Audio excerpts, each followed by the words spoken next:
Halo, selamat sore sahabat LPSK. Eh, Sore ini kami berada di pulau yang indah, Pulau Dewata. Ini apa nama daerahnya Pak? Uluwatu ya?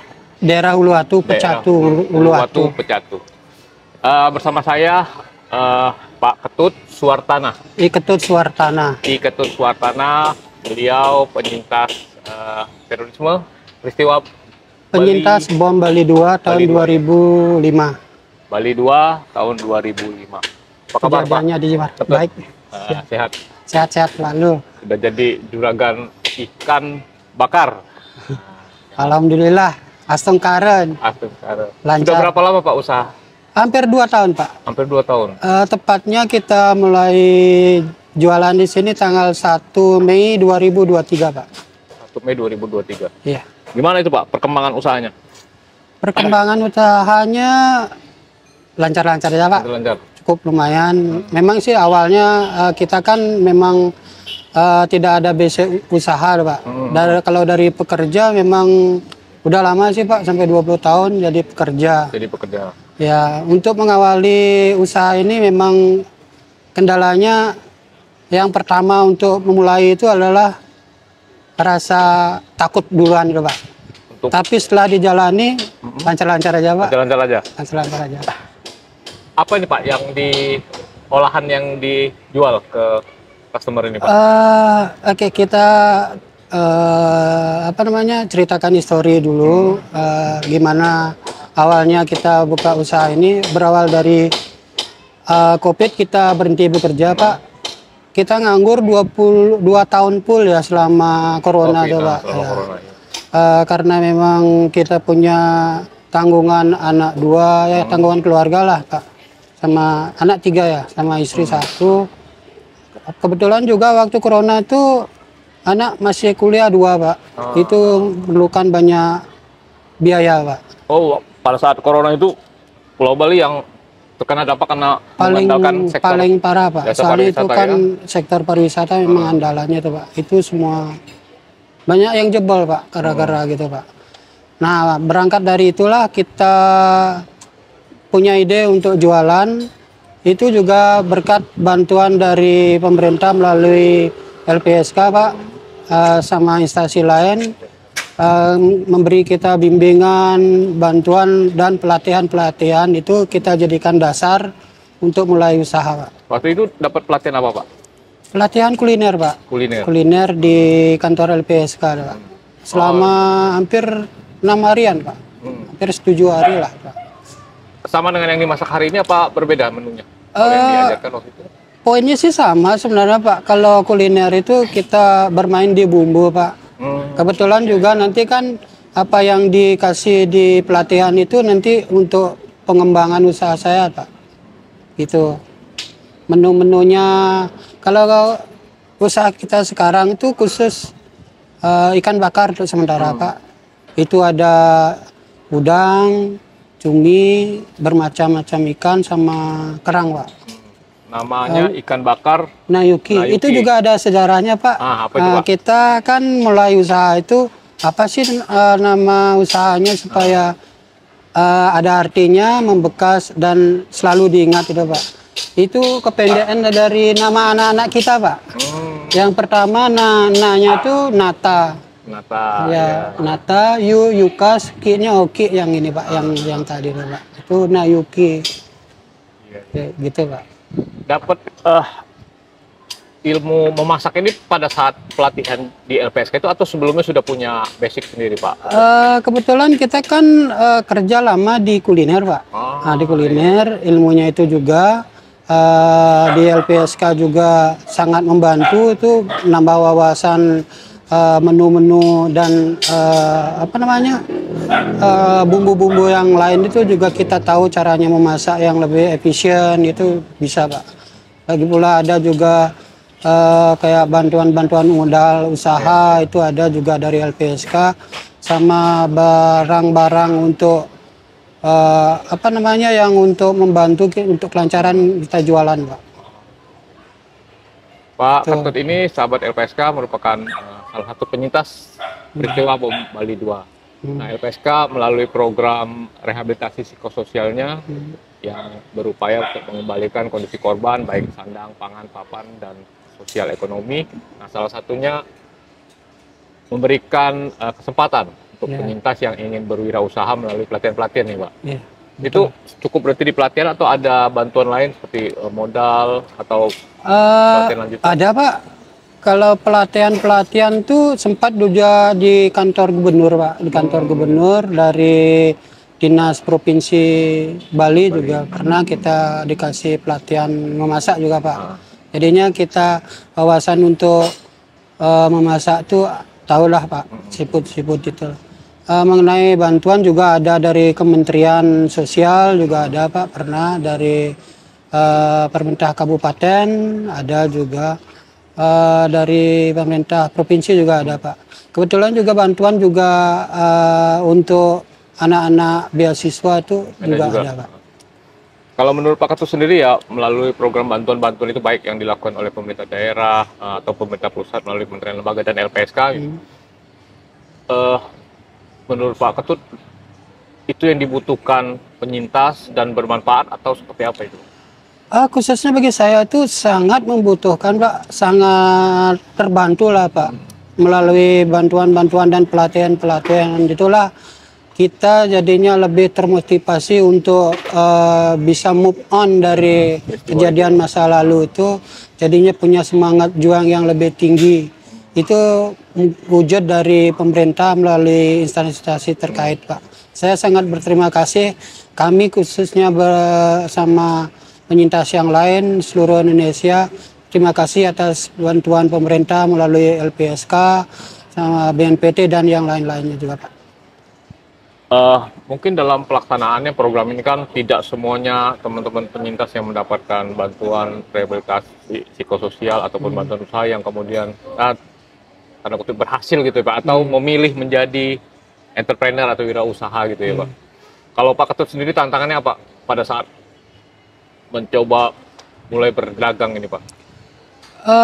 Awal kisah saya mulai jualan di sini tuh, Pak, kan gara-gara corona selama 2 tahun itu memang kita punya sedikit tabungan untuk biaya hidup selama 2 tahun itu, jadinya biaya untuk mulai usaha itu tipis sekali, Pak. Kalau boleh saya bilang, kita punya modal cuma 700.000. Kebetulan juga pas kita mau buka besoknya, mulai buka itu HP anak saya jatuh. Itu perlu perbaikan 400.000, tinggal 300.000, Pak. Sementara kita beranikan diri untuk jualan, buka pertama itu jualan, kita beli ya seadanya lah, Pak, secukupnya. Kebetulan pas pertama welcome-nya, tamunya banyak, Pak. Iya, Pak. Kebetulan aku juga bukan di sini, Pak, tempatnya. Awalnya di emperan yang kecil di sana, Pak, belakang, yang ngadep ke arah ke belakang lagi, Pak.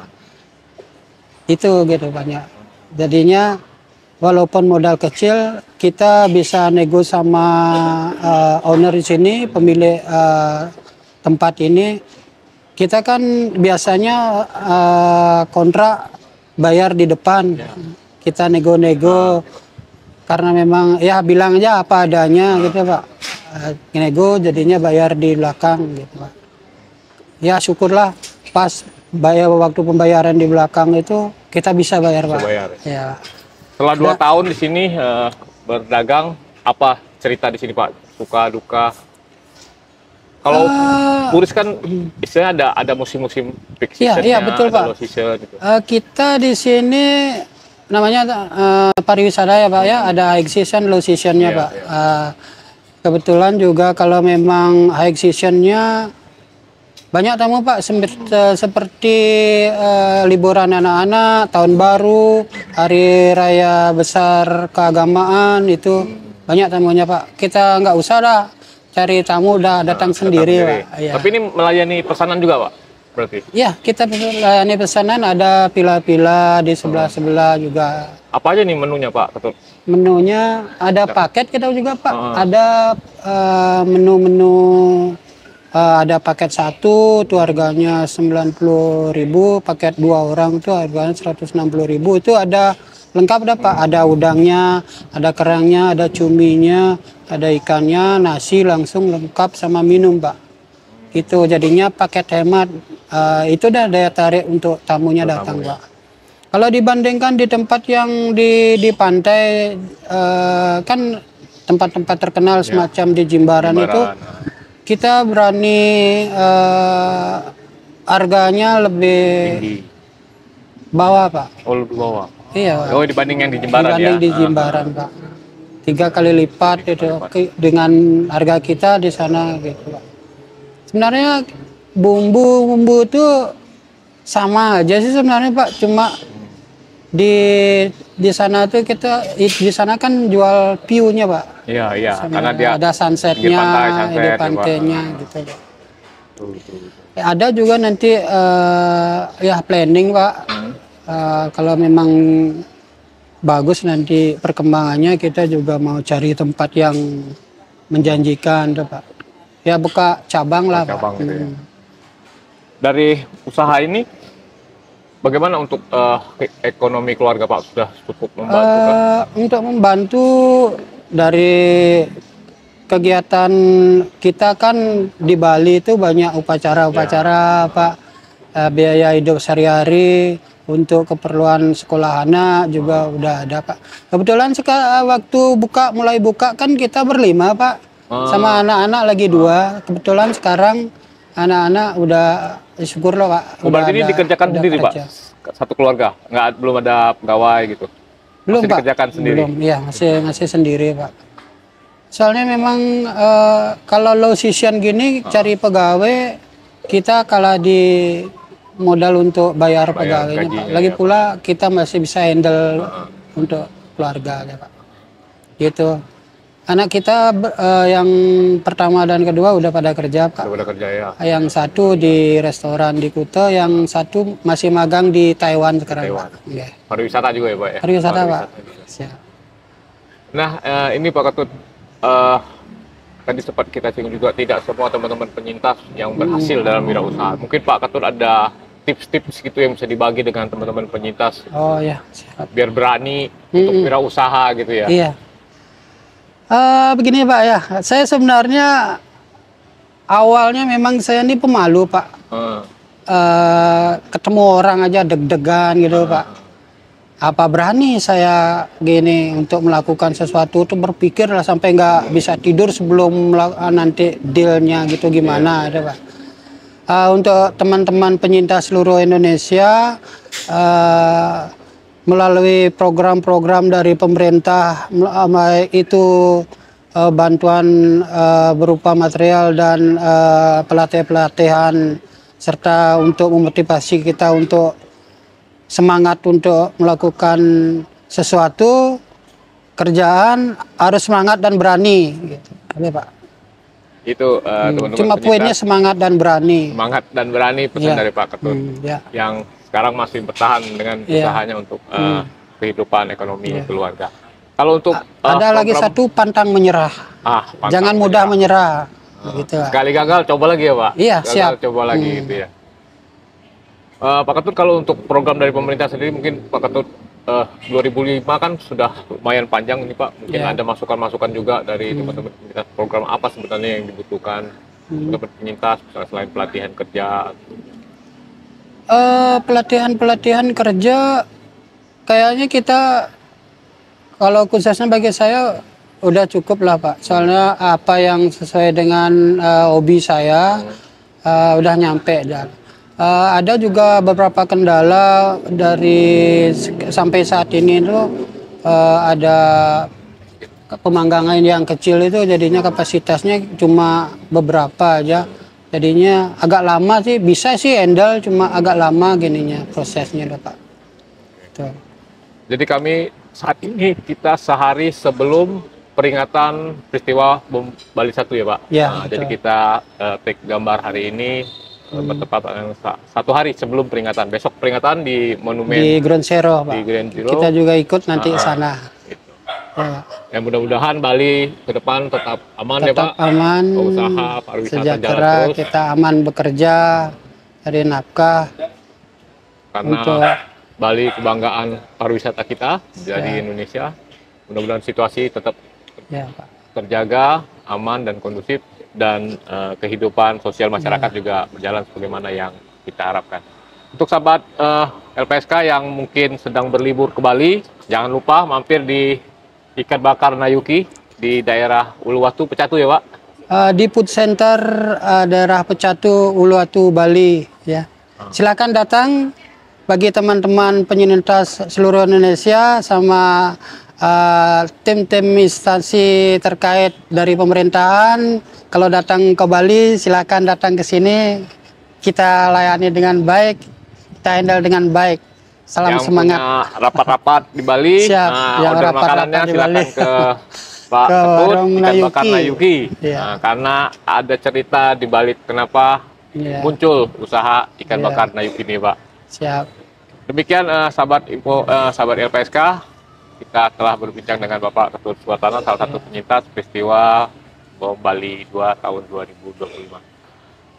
Sampai jumpa lagi di kesempatan lainnya dan bertemu dengan rekan-rekan penyintas ataupun rekan-rekan yang masih berjuang mencari keadilan dalam program Jalan Panjang Keadilan. Saya Farul Hakiki. Saya Ketut Suwartana. Sampai Ucapkan jumpa.